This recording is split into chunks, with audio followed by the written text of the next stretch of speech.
Connaissez-vous le béguinage? Autrefois, il s'agissait de maisons regroupées où vivait la communauté religieuse laïque des Béguines.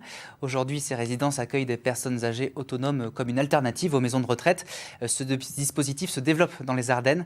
À Poitéron, 4 maisons vont bientôt accueillir les aînés du village, loin de l'actualité qui secoue les EHPAD. Noémie Maro-Saferis, Daniel Samulzik. Voilà près d'un quart de siècle que dans cette maison vit André.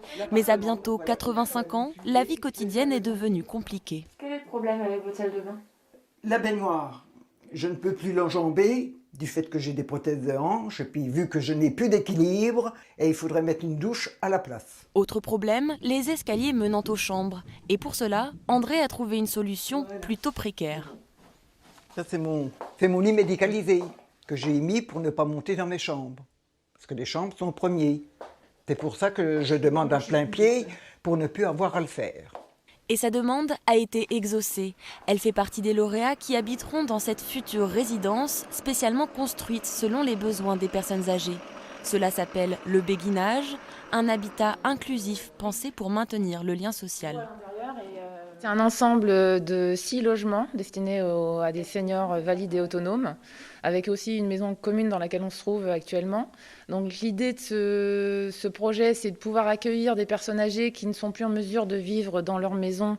Ces logements se veulent écologiques et économiques, entre 50 et 60 mètres carrés, pour un loyer d'environ 400 € par mois. Une solution bien loin des maisons de retraite traditionnelles. Ici, les résidents pourront croiser les autres habitants de Poitéron.